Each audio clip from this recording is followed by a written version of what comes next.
Today I'm going to talk about the glycemic index and whether it's important for fat loss or not. I'm also going to list out some potential issues with the glycemic index, and I'm going to show you some of the foods that are high on the glycemic index. The glycemic index is a scale that rates a food's ability to spike your insulin, to increase your insulin. So basically a set amount of food and how quickly that spikes your blood sugar after consuming that food. You might wonder what's so bad about insulin because it's a very powerful hormone, and I'm not against insulin. Insulin is good for certain things and it's a very important hormone. However, we don't want high insulin all the time. The reason is because it's an anabolic hormone, it will grow everything in its path. I've spoke about this before in my intermittent fasting videos. Basically, an anabolic hormone like insulin can also grow your fat cells as well as your muscle cells. To understand the glycemic index, anything under 55, a score of 55, is considered low. So just to give you a good idea of some of the foods that are higher on the glycemic index: pancakes, cornflakes, rice cakes, jelly beans,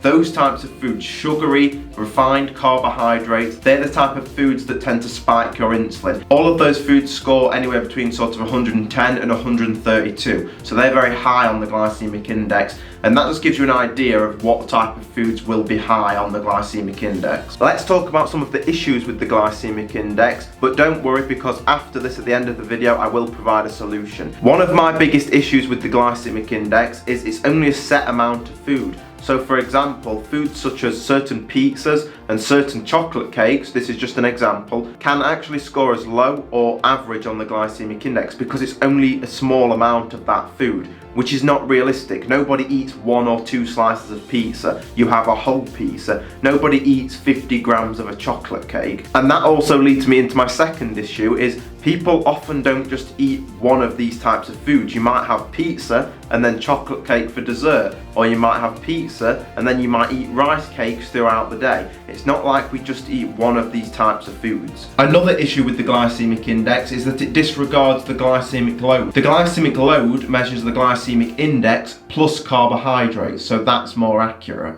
So having all of this said, what do I recommend? If you are someone that's obese, maybe you weigh 300 pounds and you're trying to lose some weight, I do recommend paying attention to the glycemic index, because if you weigh that much, that means you're already diabetic, or if you're not diabetic, you're pre-diabetic, which means you are very, very close to being diabetic, which is something you really do not want. So I do recommend you do not want to be eating foods that are very high in insulin. So pay attention to the glycemic index. If you're someone who's just trying to get in shape, you've got a little bit of fat to lose, maybe you want to build some muscle, that's probably why you're on this channel anyway, then the glycemic index is something that I think you should definitely look at occasionally and think, okay, that food is very high on the glycemic index. Maybe I won't eat so much of that so often. And maybe there's foods you consume a lot of and you didn't know how high they were on the glycemic index. So it's good to educate yourself, but the reality is the most important thing is the calorie deficit. If you eat in a calorie deficit and you want to lose body fat, regardless of the glycemic index, you're going to lose body fat. That's just the way it works. I'm assuming that you are one of those people trying to lose a little extra body fat. If that's the case, the video on screen right now is how to lose belly fat. In that video, I break down exactly how to lose weight, how to lose belly fat.